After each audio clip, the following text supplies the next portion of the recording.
Morning, everyone. Apologize for being a little bit late here. We had some technical difficulties and also some other stuff ongoing. So we're going to get started right now, and it is 9:24. We'll start our meeting. Would you like to do roll call, please? Okay, District 1? Here. District 2? Here. Secretary Treasurer? Here. No, District 3 is here. We have a quorum. Yeah, we have a quorum, so make which Chumsy. All right, review and approval of the agenda.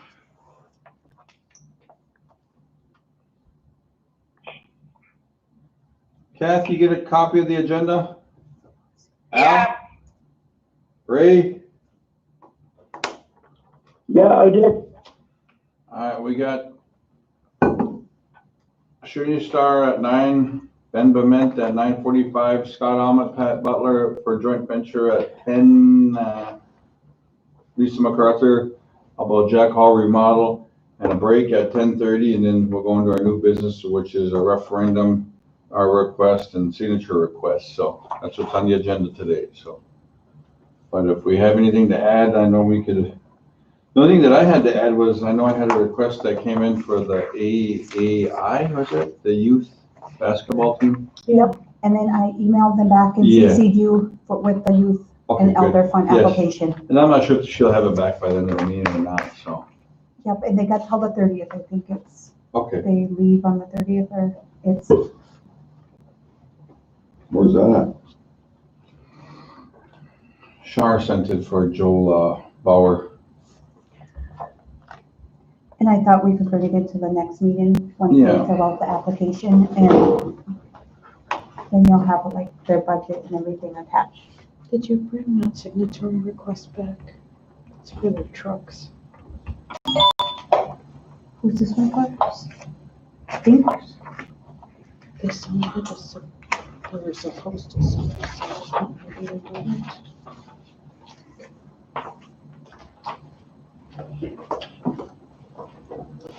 I think on the truck request for sanitation.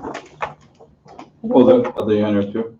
Yeah, they were supposed to submit a signatory request, but I don't think we ever got one other than their bids, so. I mean, we could do it under signatory requests because we've got that legal opinion on the funding for it, so. We could put in there if we want, it's fine. You know, and we could talk too about I know with other nations around us that are helping out with the COVID money. I mean, we could have a discussion about that too. And I know Leech Lake and Boise Fort are doing some unique stuff. So I know we're kind of following them in a way, but I think we probably need to get a little more information out to our band membership and how they could receive some assistance too through our COVID money too. So I know that when Umzi talked about, for food and for other assistance and general supplies, I think that,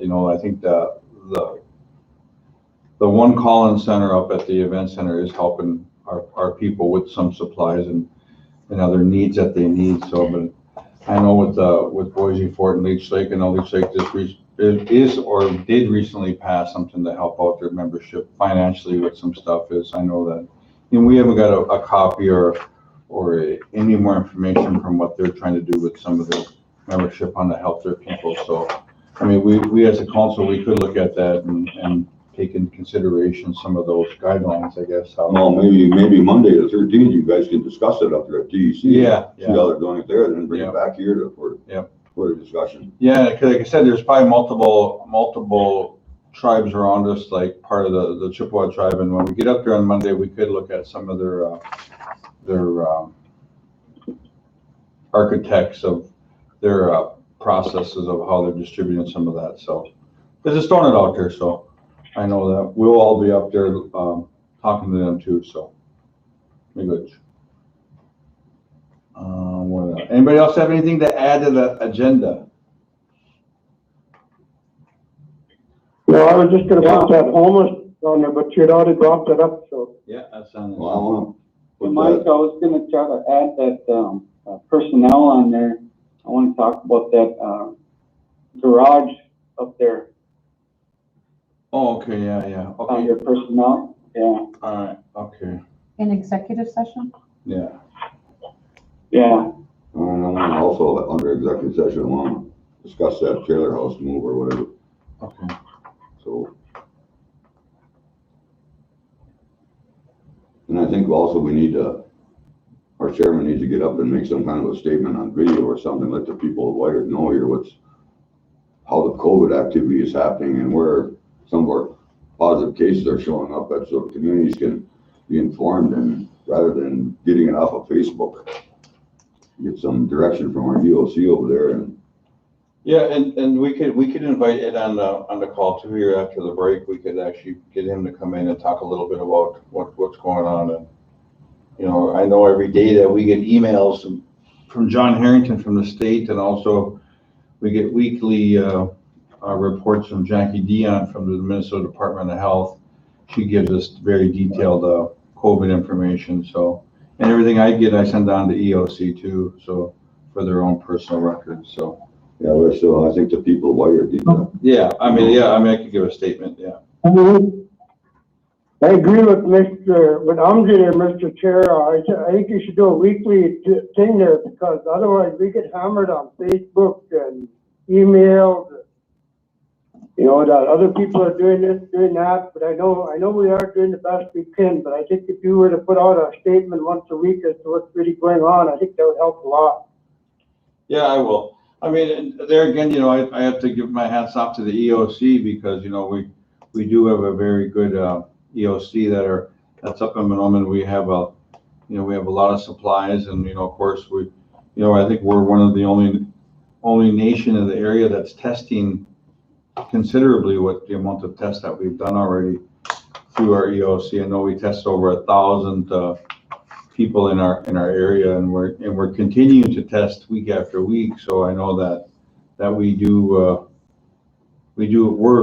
really proactive when it comes to our people and making sure. Yeah, that is a big deal. Yeah. Even getting out in the communities, because they just did it here in Rice State again the other day, and they had quite a few come in and get tested. So. Yeah. Yeah, they are doing a good job. Yeah. Mr. Chair, I just want to say that we did get a message from one of our tribal elders last night, and she said that, she says, I, like the rest of the reservation, would appreciate updates on number of cases in our communities. I'm not asking you to give names, but I would like to know when there are positive cases so we can be aware in our small community. Our tribal leaders are putting us at risk by not notifying or updating us. It's up to our tribal leaders to protect our elders and children and all the people at risk of this deadly virus. The cases are rising in Becker, Hubbard, Monoman, and Clearwater counties, and not a word from our tribal leaders. There was a positive case at our clinic, and according to CDC, everyone should be self-quarantined 14 days. And she wants to know if that was a follow. And she says that a powwow would not only put our people at risk, and please would only put our people at risk, and please rethink your decisions and start notifying your constituents of the dangers in our communities. And this is from a Pine Point area elder. And I agree with her that we should be trying to put out updates as much as possible. Which, All right. Be good. All right. So anything else to add to the agenda?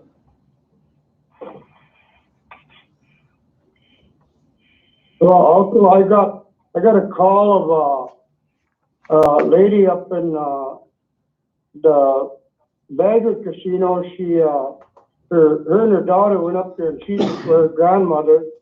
But I talked to Will about it, and Will said that one of the employees had called in, but they called the sheriff's department, and the sheriff's department come out and escorted them both out, and boy, they didn't like that at all, and they wish they could sue us, and because they said, what the hell's wrong with our security guard? They can't even do their own damn job. They got to call the sheriff's department.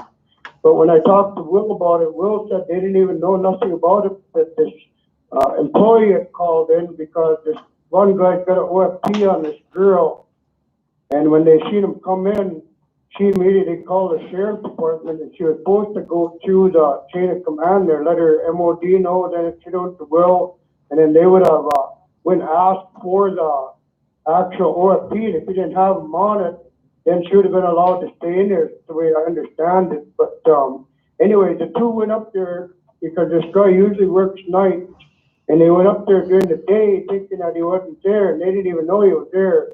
But the sheriff's department was called, and I guess two officers come in and got him and grabbed him and escorted him out. They said they felt like criminals, and they feel the grandmother, and he feels that she should be given a apology or something, or, you know. So I think we should give her maybe, I don't know, a letter of apology, or maybe a free meal or something, or I don't know, because she was very upset. She wanted to sue us, but she knows she can't. And Will said, no, that's not good at work.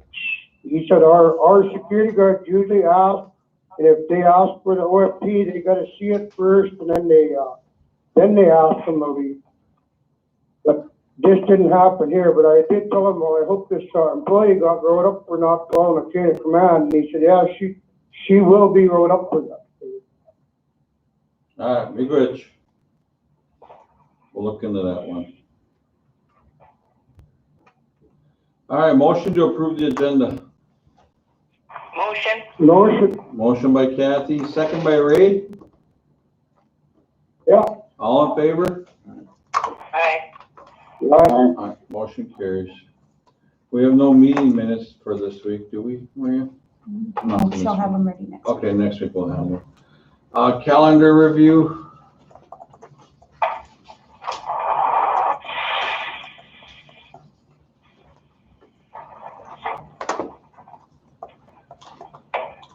Are we doing your swearing in on the 14th? I don't know. What's that? You guys will be coming back from Yeah. Voice Fort. I know Yeah, we well- talked about that the last meeting, doing it Yeah, on I'll the reach out to Gary, 14th. the next meeting we'll have more information. Okay.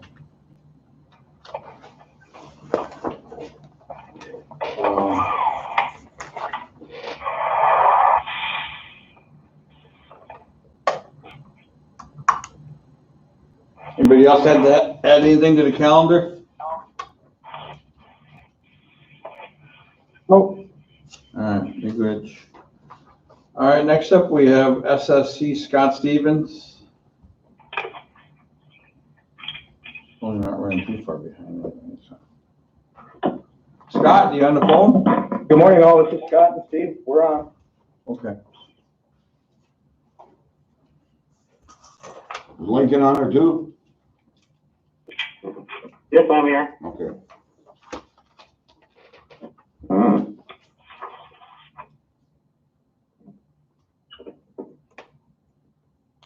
All right, you guys got it. So I guess all right, so I just, I think I put in a proposal to Scott and Steve, and so that we would, relinquish the check cashing services over to them in exchange that, we would get an ATM an additional ATM on the Snowman gaming floor and the Bagley gaming floor to help offset the loss of revenue from the check cashing. That's the proposal that's out there.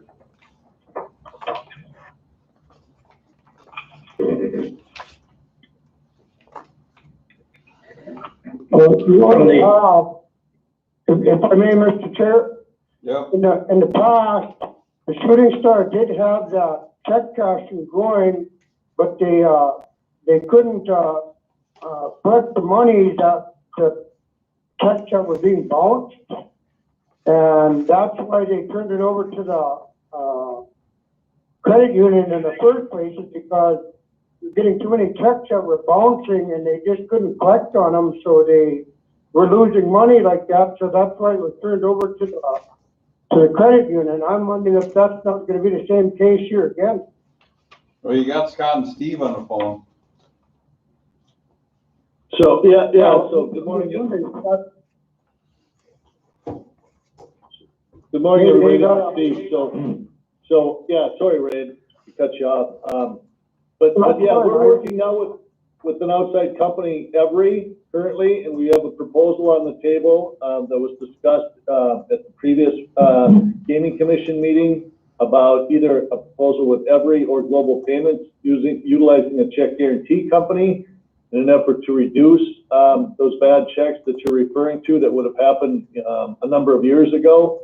So currently the credit union works with Every, and like I said, we would either continue that same relationship with Every or switch to Global Payments. We do have two different proposals currently on the table to do that, as well as then utilize the kiosks. So there wouldn't be any additional exposure from a bad debt or bad checks standpoint other than what is currently in place.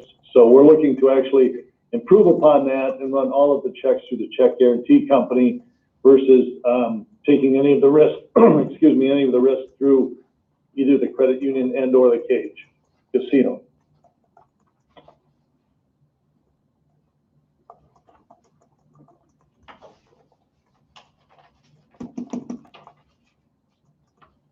Actually, also on the casino side, just going back many years back, and actually Steve was with us at the time and helped get the credit union set up here as they are now. But prior to that, we had another outside agency that come in and handled those check cashing services for us, and then we moved over to the credit union, being here and handling all of our checks and those services. And if memory serves me correctly, that was due to the fact it resided at the government facility building in White Earth, and they were trying to identify a way to improve the business at that time. And then we've just stayed with the credit union ever since. Well, Mike, just so you all know, is if we lose our credit union, a lot of our people are gonna have a hard time trying to find credit someplace else or even try to check an account. A lot of our people depend on that credit union to have a checking account or a debit card or even get a loan where they can't get it at banks. So if our credit union happens to go under, we're gonna hurt a lot of our people, just so you know that. That's my feeling. Well, and just to address that risk as far as the credit union side, with this proposal that we have in place, the revenue that we project from these ATMs, these additional ATMs, would offset our income for the check cashing service that we're currently providing. The only difference would be is that our teller window would close, so that service would be gone. But however, we got debit cards, we have multiple ATMs in the area that they could utilize, so the access to cash is still there. But it's important that NCUA that we don't take a loss in revenue. As far as the NCUA, our regulators are starting to push the fact that the merger onto us. So they were meeting with them again on July 15th, and they want us to seriously consider to start the talks of a merger, which would be another large credit, or would be a large credit union, which would be to come in and they would buy us out or just assume us, and we would basically operate under all their policies and procedures and all their guidelines. So yes, at that time, probably the small dollar lending would go away. However, we're trying to stay afloat. We're trying to keep things as is. We're trying to save our credit union here. And with this proposal would help our revenue side with the ATM revenue to help subsidize that loss of check cashing. In essence, it would be probably the same profit margins, just that we would be able to direct more time and energy to building the credit union than just maintaining the teller window. So if we do merge, there goes our people, then a lot of them are gonna be hurt by that, and they're gonna be lost with no place to go or no place for credit, or I just feel that's a bad move because it's gonna hurt our people, but I guess it's up to the council, but my vote is no on it anyway, if we vote on it. Yeah, the only question I have is anybody, is there gonna lose jobs? More than likely, if this big company takes it over. Well, so, It's not gonna happen yet. I mean, I guess the merger is not gonna happen yet. We need to get in, we need to have a plan together to present to the NCUA.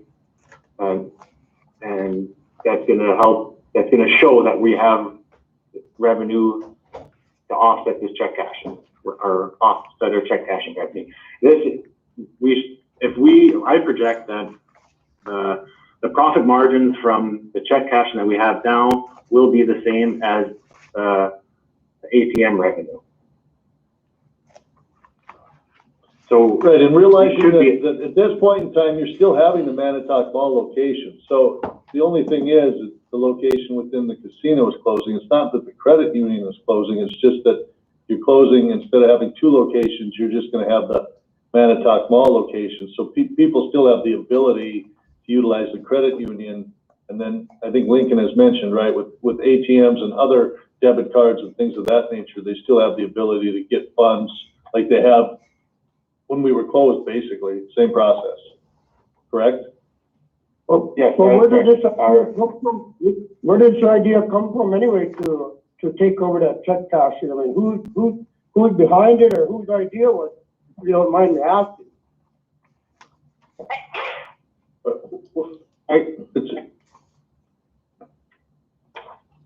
Well, according to the Currently, it's a audit, I'd like to know that. according to the audit, the credit union is losing on average of $10,248 per month.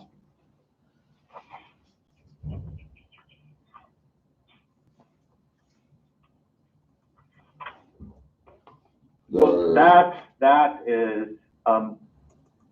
little higher than, but this year has been higher than normal. I mean, due to the COVID, the month of April, we took a substantial loss because we had to pay, in essence, a full month's wages with zero check cashing revenue. Our ATM revenue was down because our hotel ATMs inside the hotel lobby were not getting utilized. The one in the event center was not getting utilized.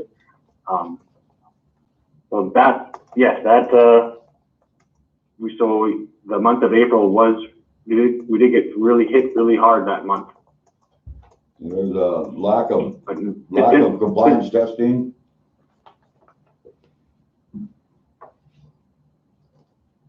What was that? I'm sorry, I missed that. I said there's a lack of compliance testing according to this audit. Well, so the thing about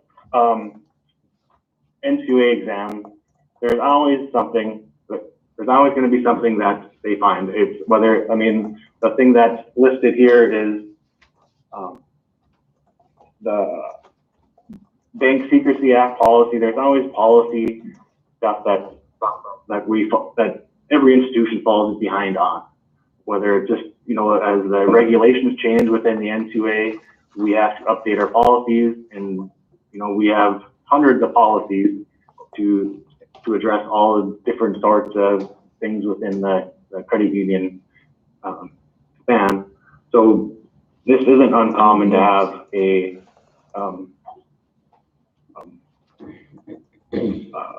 write-up like this.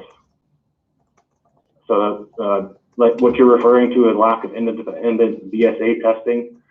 Yes, we didn't have a BSA test this last year. For whatever reason, we had our supervisory committee is in charge of that, and that didn't happen there, or we were supposed to hire an outside agency to get that done, and we didn't get it done. And so it's not a major issue. It's just something that we need to get completed by the end of the year. So.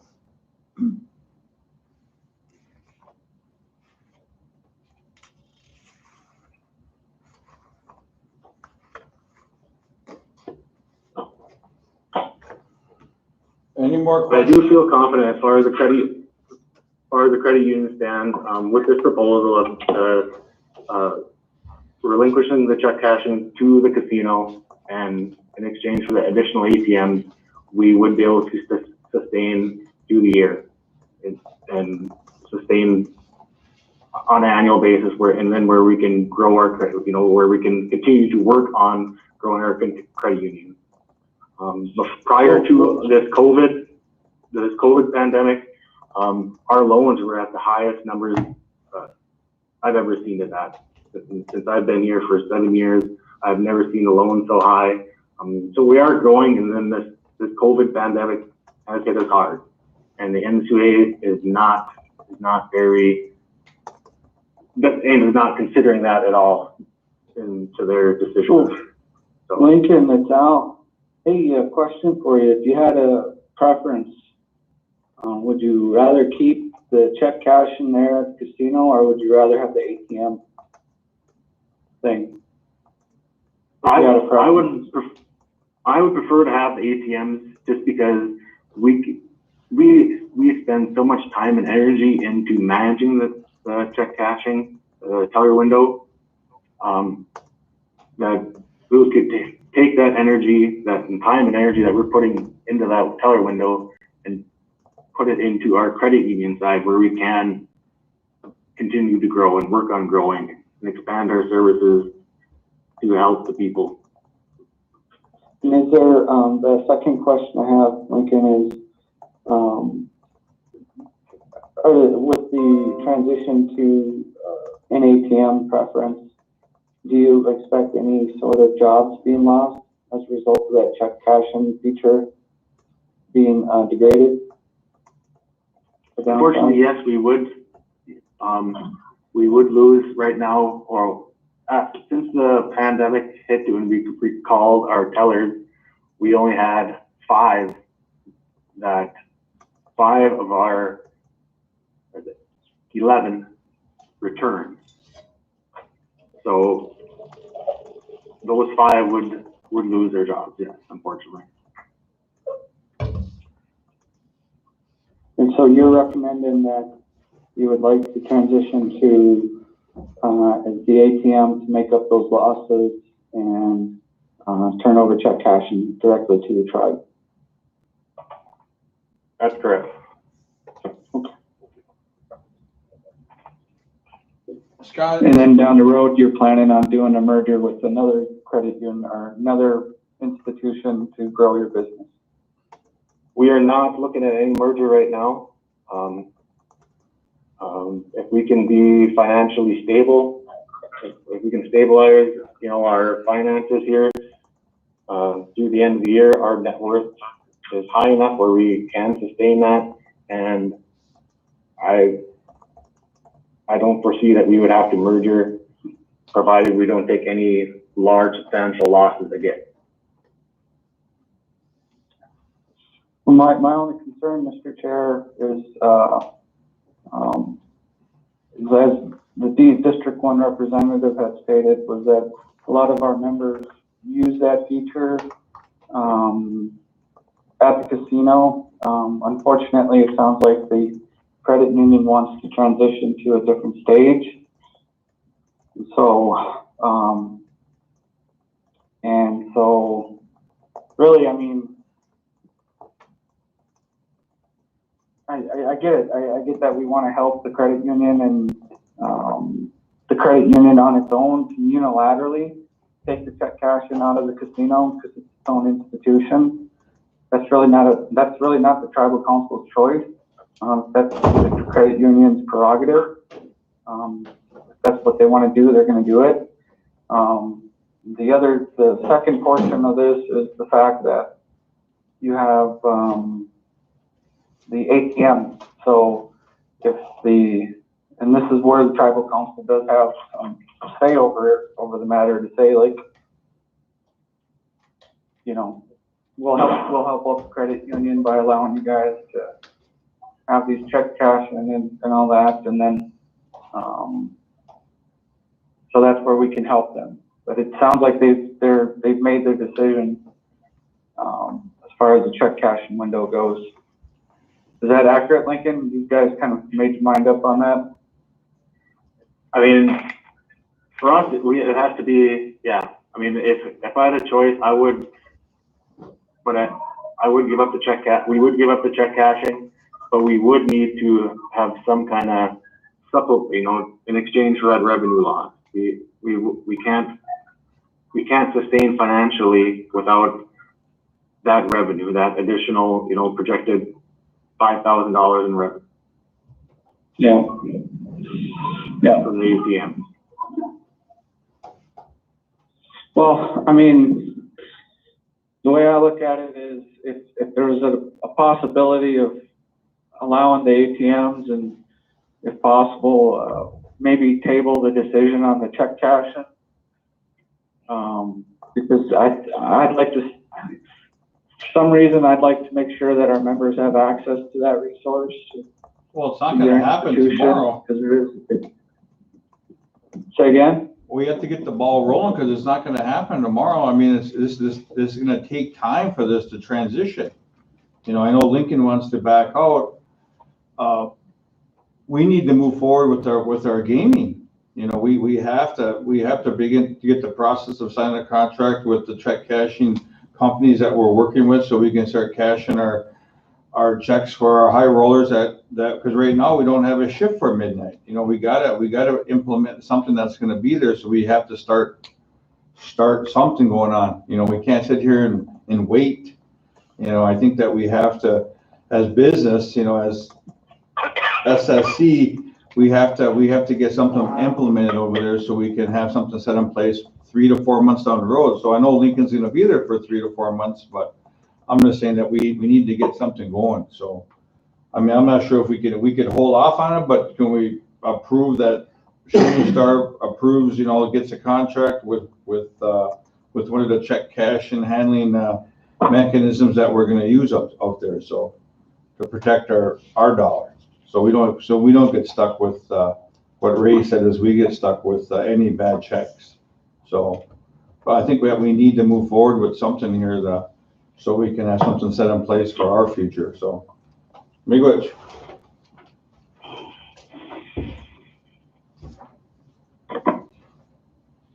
From the casino side, this is Scott. We've talked over with Lincoln, the process and in regards to the ATMs and the adding the two additional ATMs on the gaming floor, one in Monoman and one in Bagley. And, we're fine with that as well. As, things have changed from our previous discussions at the last gaming meeting, was put on hold, and then this come about with what Lincoln had talked about, the new proposal, which was brought about, my understanding, from the audits. So we talked about this, and, the council's fine with it, we're fine with it. However, we do have, to get something other in place, we have like a 45-day window to move on that. And some of the concerns that we're currently having is Lincoln, due to staffing, we don't have those services on our night shift. So he's running into challenges there, which is creating issues for our gamers as well that want to cash checks or credit card advances. So there's some concern from our side on that.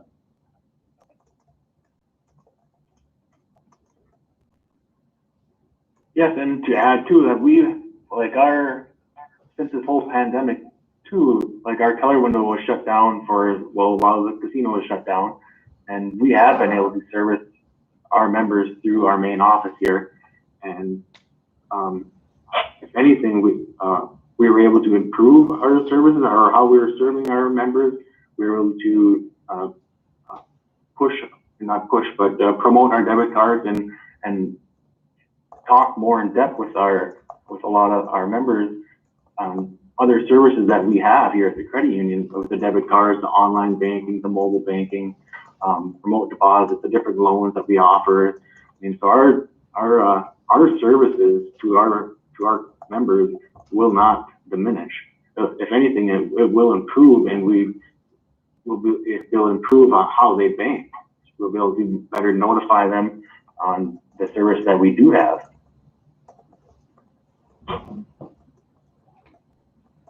So you guys are both in agreement that the check cashing, go to a casino and just so you guys get a couple of ATM machines, right? Is that what you want? Correct. Yeah. We agree from the casino side as well. All right, so get a motion to approve this. They're both in agreement, so. At least get the ball rolling so we have some type of check cashing company to come ensure that we're not gonna get stuck with any type of insufficient funds, so.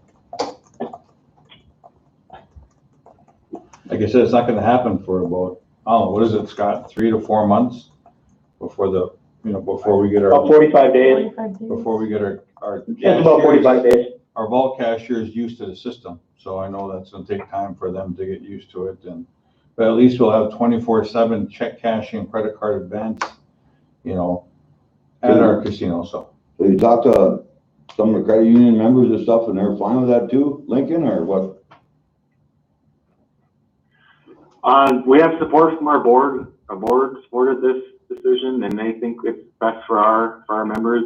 I think as long as we can sustain financially with this ATM revenue, I think it is the best choice for our credit union and our members.